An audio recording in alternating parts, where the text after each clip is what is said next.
Have you ever started a project with no idea where it might lead, only to find that it takes you on a completely unexpected journey?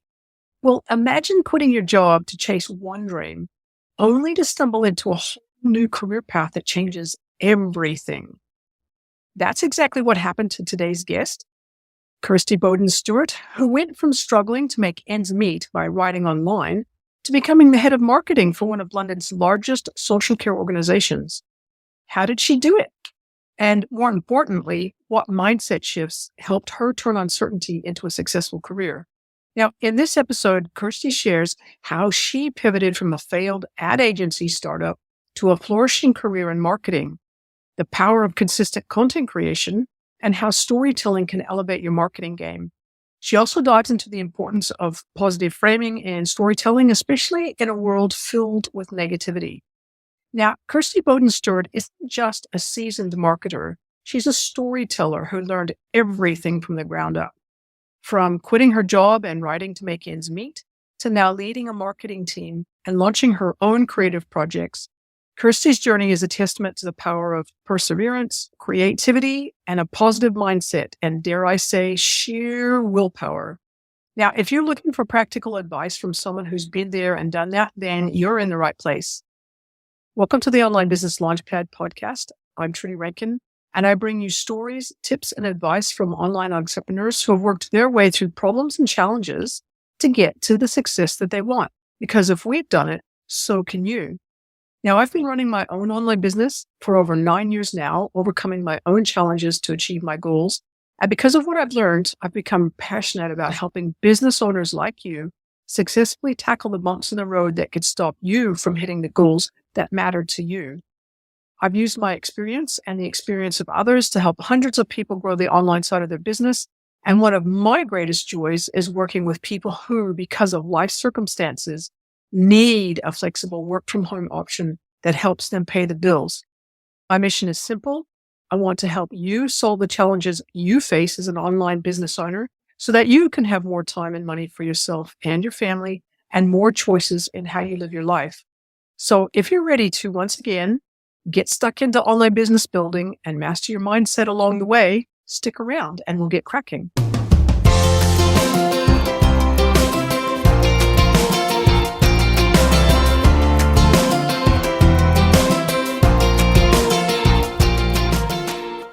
Welcome to the Online Business Launchpad podcast. I'm your host, Trudy Rankin. And today I have got the head of marketing for Asfit.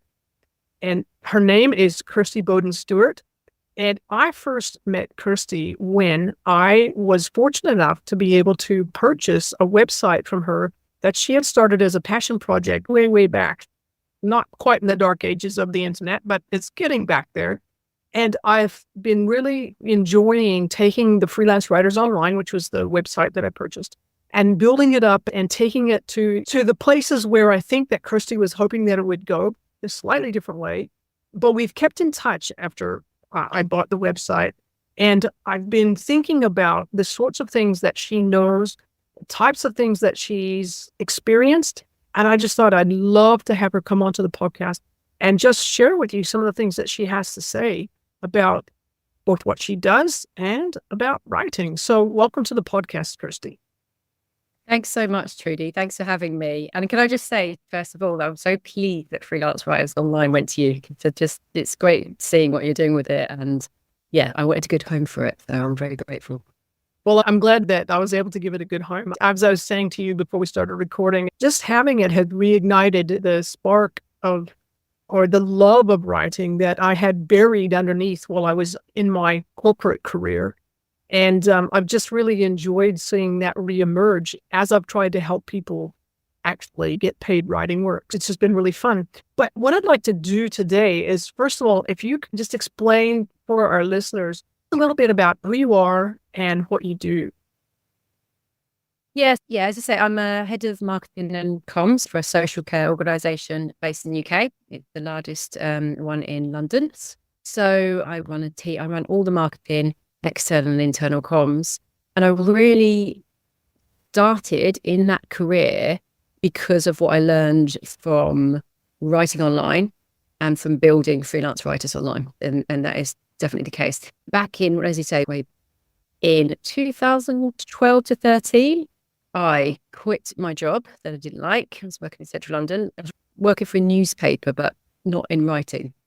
Quit that job, and I had designs to start an ad agency, an ad business. And as that inevitably didn't take off because I had no business experience and didn't really know what I was doing, I started writing online to make ends meet. I thought, well, what can I do? I can write.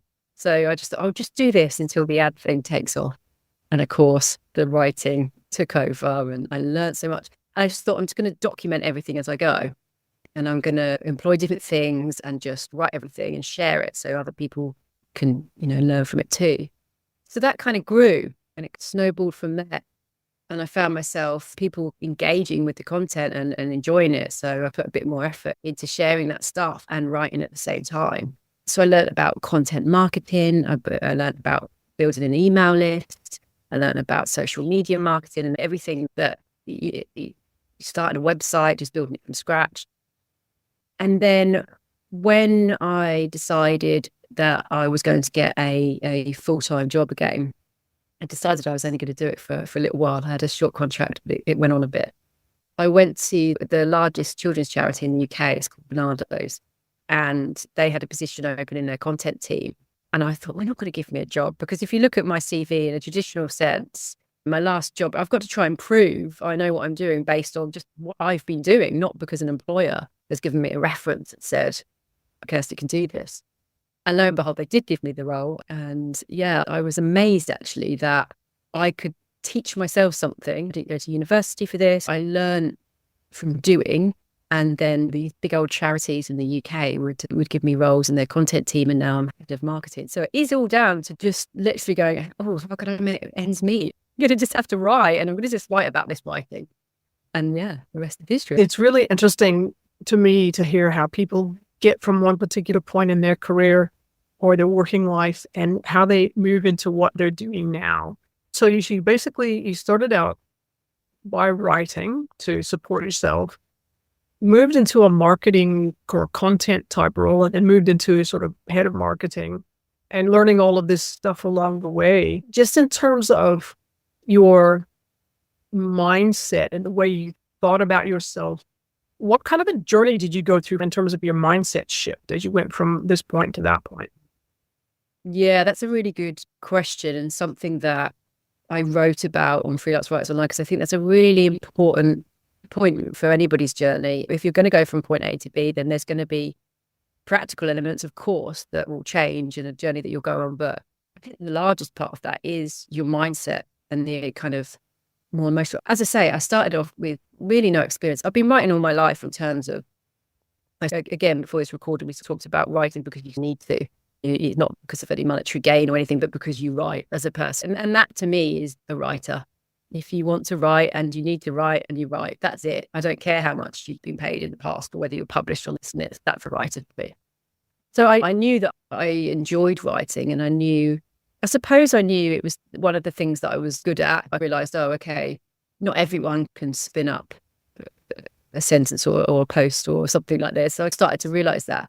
But I did have huge imposter syndrome at the same time, because I hadn't gone to university to learn this. I hadn't had a high profile job as a copywriter or a content writer yet. And to this day, I still struggle with imposter syndrome as head of marketing. So it's not something that changed completely, but there is definitely a curve, an upward, I would say.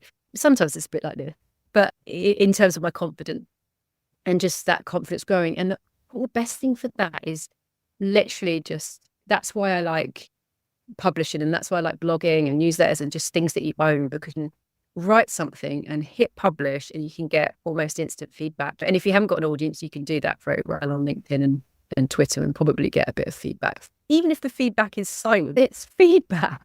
And that's the worst, isn't it? I think that's worse, probably the negative feedback. It's just indifference.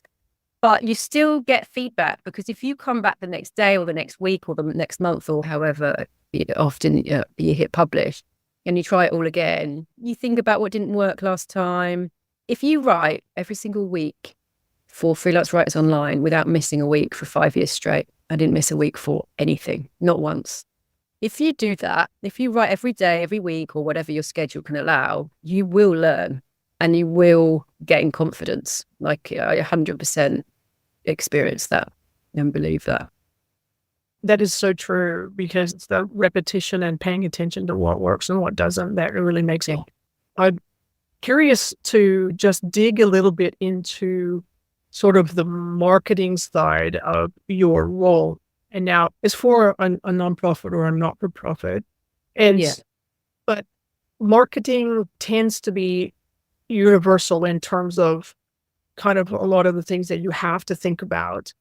One of the things that we talked about before you came onto the podcast was the fact that you've done a presentation recently at a conference, and you offered to share some of the things that you had talked about in that thing, because I really like this. You've got a really strong understanding of that mix between marketing and storytelling, and how do you use those two things together to actually get people to pay attention, because we all know that AI is out there. It's eating some people's jobs for lunch.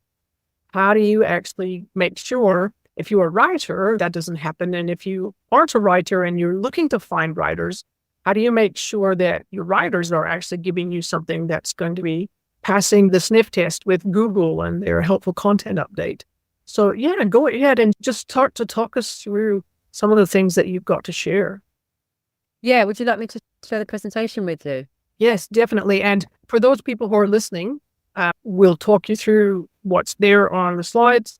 And for those of you who are looking forward to seeing what's on the slides, this will eventually end up onto YouTube, on our Online Business Liftoff channel. Okay, can you see what I'm seeing? I'm seeing a big picture of me. So, okay, great. So yeah, as I said, Trudy, this was at a charity conference in the UK.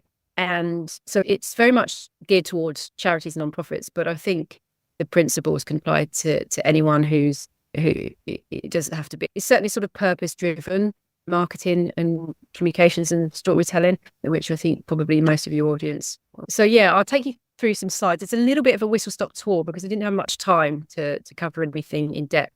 But yeah, you've introduced me. Like You Mean It is my little newsletter that I've since started. I talked to Trudy about it. I can't help myself. I have to write and publish every week. So that's that newsletter. And yeah, and I'm also a creative writer as well. So I've done a 2-year creative writing course and been shortlisted for an award. I didn't win, not bitter or anything. But yeah, so I've got that, as we say, I've got that sort of storytelling element to my marketing. So yeah, this is what I covered. There's a bit of science, a bit of reading why stories do stick and resonate with people, and just getting the basics right, and a brief thing, techniques that work. As I say, I didn't have much time, so I just had to run through quite briefly. So yeah, this is a little bit of the story bit. So some people might know this, but stories actually have an effect on our brain. When we hear stories, this is why we are so connected to stories as humans. Stories increase oxytocin, which means it enhances empathy and trust and generosity, which you can understand, especially in the nonprofit space, why that is so important in particular, but across the board. And they make us more receptive to messages than any call to action, which is ultimately, as marketers and storytellers, what we're after online. And it increases our emotional involvement with people and their outcomes. So it really puts us in the shoes of the people that we're talking about. Yeah, it's an interesting thing about who's the hero in your story, particularly when it comes to nonprofits. And yeah, Donald Miller goes into that with his story branding stuff about the hero is always, he says the customer, I like to say the audience, because it's a bit icky to have customers when you're in a nonprofit thing, for me. But this is why some stories stick. Again, this is whistle stop, so it's quite basic, but simplicity. Your story has to be easy to understand and remember. That is the cornerstone of every great story, is that it's easily remembered. We didn't used to write stories down. We used to pass them on as a species. We used to pass them on. We only started writing them down, I don't know how many years ago, maybe 3,000 or something. Don't quote me on that. But they need to be easy to understand and remember. And obviously online, they need to be easy to understand. You can't be writing some sort of complex story. Unexpectedness is also a good one to get in there. If you can subvert people's expectations, it creates that curiosity and that interest.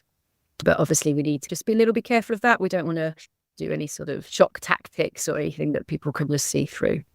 Concreteness. This is where your imagery and sensory detail come in. And this is where what I really learned on that creative writing course about writing to the senses. So you don't cram them all in, but you talk about obviously what you can see, what you can hear, what you can smell, that sort of thing. If there's an opportunity to do that and keep it succinct, then that makes it more realistic and memorable. And credibility, you need to be a credible source, and it needs to be a believable story, which the best way to do that is make it authentic. And emotions, of course, emotions do evoke strong emotions. So you really need to think about whether you're appealing to the imagination of the audience when you're telling the story. So these are the basics. Before you can do any of that, you have to know your audience. It's just, it's over and over again, isn't it? Marketing advice, it's just know your audience. But I think it's one thing to know the demographics of your audience so that you can know where to find them. You might need to know age, gender, locality or something in order to find them, and tick that on Facebook business account or whatever it might be in order to find them. But I think the most important things are to find out about what your audience want and why your audience maybe can't get that. So the sort of challenges and struggles and that sort of thing. And knowing your purpose, of course, knowing your audience, knowing who your hero is, quote Donald Miller, but I use it in the sense of the hero's journey because that's what I know from creative writing. So I think in terms of the hero's journey, if the audience are familiar with that. What do they care about? Pain points, their goals, their aspirations, their fears and desires. So it's not just what do they want? Do they want to volunteer for a cause? What are the that's an external kind of thing. What are the emotional and internal drivers and factors and blockages as well? It might be insecurity or a fear or good old imposter syndrome, which I mentioned earlier. So yeah, what motivates them, what influences, and then you use their language to align your story with their values. So if you can speak to your audience or you're getting some sort of feedback, and as I mentioned earlier, if you're writing and putting it out there every week, every day, or whatever you might do, you will start to get feedback and you can use some of that language to take your stories, that's when it becomes really impactful. So yeah, this is to get in your own mind. This is knowing your own purpose as a brand, as a writer, as a communicator. I just find this helpful sometimes to just jot this down and be like, right, okay, with this story, I want my readers to feel this emotion. I want them to know this information and I want them to take this action. And that's where your call to action comes in. That's just a really simple way to think about your story and as a good starting point. And of course, know your hero. So your main character could be your organization, a supporter of your cause or a beneficiary of your cause. So as I said, this was geared toward nonprofits. So it's a little bit different in the non-profit space. Your main character is not usually your organization. It's usually the person that you're talking to, your audience. But very often it can be the beneficiary in the nonprofit space. But usually it's that middle one. It's that if you're looking for supporters of your cause, that's how you're going to frame it. That's the main character, if you like, in your story. This is a lovely young man that we support, actually, who agreed to be in our marketing materials. And this it's great. We do an allotment project. He's always down there. It's great. Sorry, I digress. Being fabulous. So yeah, some of these techniques that you can use with any story. So with any story, you want your audience to feel an emotion, experience the value and benefit of your cause or project or whatever it be of your comms. You want them to learn and understand the relevance and urgency of what you're saying. And you need them to trust and believe in it. You need credibility, authority, and authenticity. So these are the things that evoke emotions. I always think it's really important just to go over, be authentic, be relevant, and be balanced. Because some of the things that I just said, I think people can go a little bit far with, and it doesn't make for very ethical marketing, which I'm sure your audience would want to steer clear away from unethical marketing. Yeah, I just like to recap that. And just to make a point about using the senses, about painting the picture, setting a tone and creating a mood. So this is just an example. It's a fake example. I've just made it up. But this is an example of using the senses without getting carried away, because I think we need to be quite concise. In the first example, we're not using anything to do with the imagery of this. So Sam is a 10-year-old boy who loves to read. His parents can't afford any books and his local library shut down a year ago. Thanks to everyone who made a donation last Christmas, Sam was sent some of his favourite books. Now he can explore new worlds and learn new things. You can help more kids like Sam this Christmas by donating today. Now, I don't think that's too bad, but I think by using the senses, we can make it a little better. So the example with the senses is Sam is a 10-year-old boy who loves to read. His parents can't afford any books and his local library shut down a year ago. Thanks to everyone who made a donation last year, a bright red parcel of books arrived on Sam's doorstep on Christmas Eve. Sam's eyes lit up as he tore up the shiny paper and breathed in the inky freshness of the brand new pages. You can help more kids like Sam this Christmas by donating today.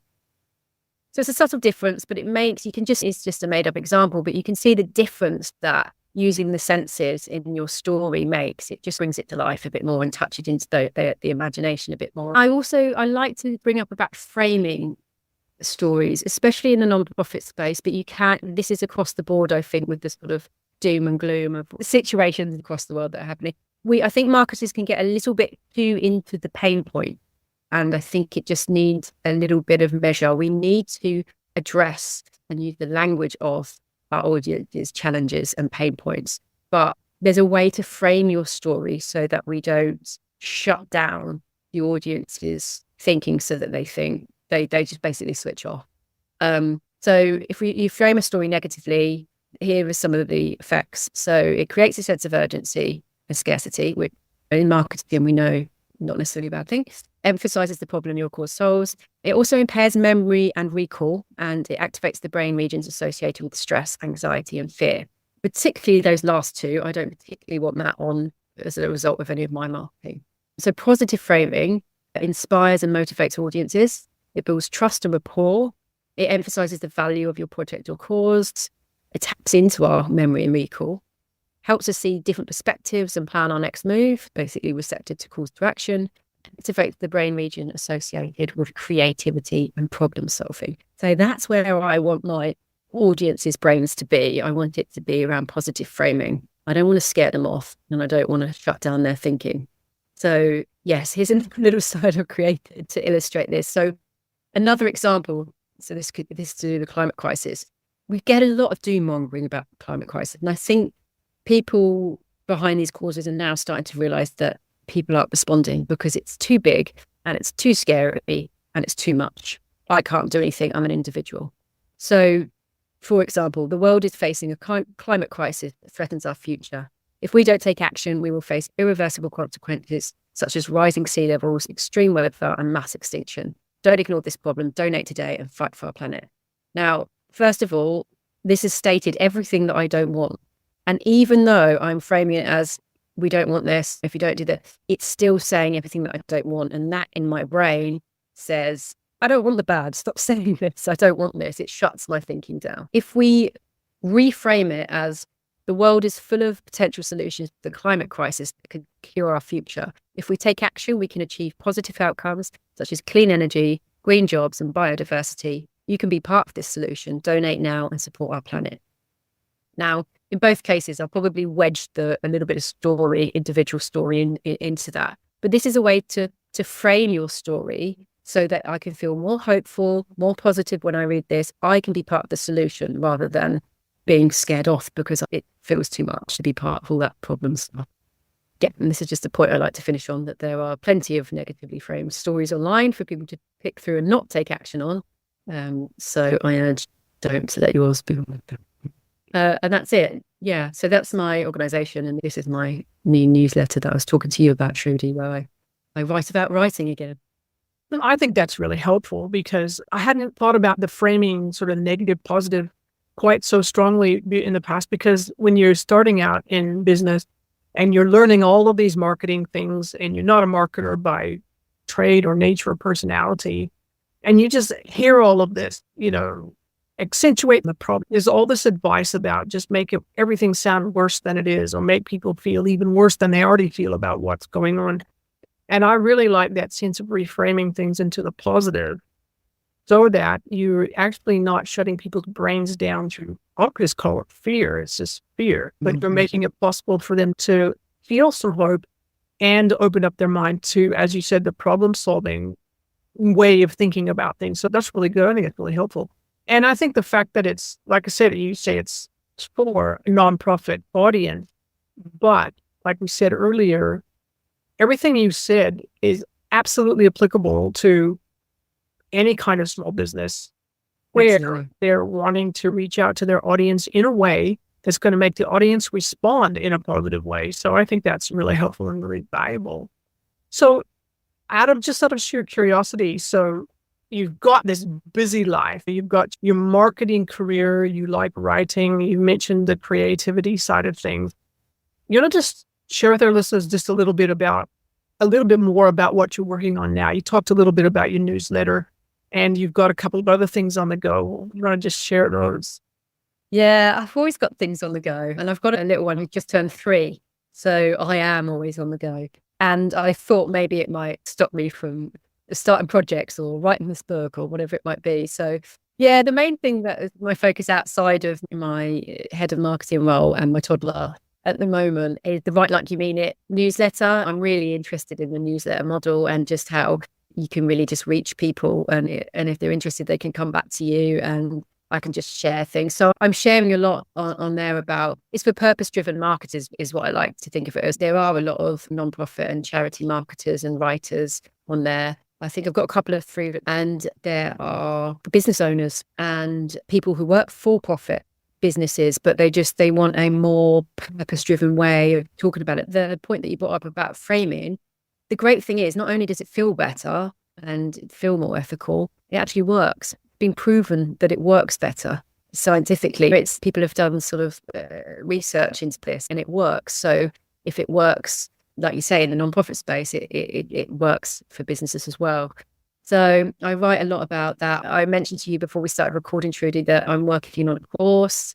So it's slow progress because of all the other things I mentioned, but that's going to be about nailing down the messaging, the sort of marketing messaging. So it's going to be the copywriting course, but it's going to offer a framework to work with for writers and marketers and communicators to really get confident about whoever they're working with, whether it's their organization with clients or their own projects. How do I talk about my brand? What words do I use? How do I come up with them? What is that strategic messaging? I suppose it's strategic messaging. So that's really fun. I'm halfway through writing it. I've got a couple of beta students who are helping me out, which is fun. And I'm going to make it an audio course, I think, because I think a lot of people are just listening on the go and just have a lot of resources, and there might be a bit of one-to-one email with me in it as well. So that's really fun. I'm looking forward to launching that, hopefully after the summer in September. And then I've got a draft of a novel that has been in the works for a long time now. I'm not quite happy with it. So there's a lot of leaving it to rest. And it's a bit different to the marketing and that sort of writing. Leave that to rest for a while. Come back to it with fresh eyes and rethink it. But I do want to get that published one day. It's one of those things, being a writer, I don't know why, but it just feels important to me to get it out there and just have it published. Yeah, hopefully one day you'll see a fiction book from me as well. Hopefully. If I can keep juggling and spinning all these plates, or not. Well, I'm pretty sure that you'll manage to, because you've managed to do quite a lot over the past years. So it's just fascinating. We could talk about writing and just marketing and writing for a long time. But in terms of the things that you're working on, your newsletter and things like that, if people are interested in reaching out to you or just getting a better understanding of what you're working on, where would they go? Yeah, you can Write Like You Mean It. It's my new website, my new newsletter. I say new, I started at the beginning of this year, started writing and just hitting publish and it started growing from there. So people sign up and hear from me weekly or read some past articles in there. I'm on Twitter for my sins, or X, I should say. I'm at Kirsty the Writer on there. And I do engage on there. And I'm on LinkedIn with Kirsty Boden-Stuart. I think it's just my simple. But yeah, I do hang out on Twitter and LinkedIn, and I'm not really across the other platforms. I find that when you work in social media, it's a little bit much to also, but I really also feel quite strongly about just picking what you're comfortable with social media and just go hard on one or two if you can stretch to it, and not having to feel that you just have to be everywhere all of the time. So yeah, I'm on Twitter and LinkedIn and I've got one. Oh, I so much agree with you. You can be everywhere all the time if you have a big team or a team of people. But if it's just you, I completely 100% agree. Just pick the one thing. And then if you can add a second thing, if they work together nicely, then do that. But that's fantastic. Look, Kirsty, it's been really great speaking with you and just listening to what you have to share. And I will put the links to your website and your newsletter on the show notes so that people can sign up if they're interested. And just thank you so much. Thanks for having me. Thank you, Trudy. It's been great. Thanks for tuning in to today's episode. If you enjoyed my chat with Kirsty Boden-Stuart and found her insights helpful, I would really appreciate it if you could take a moment to leave an honest review. Your feedback helps other people discover whether this podcast is the right fit for them, and it helps me continue to bring you the stories and advice that you need. Now, remember, if you haven't already done it, hit that subscribe button so that you never miss an episode. I've got more fantastic guests lined up, ready to share their journeys and tips for success. Thanks again for listening, and I'll see you in the next episode.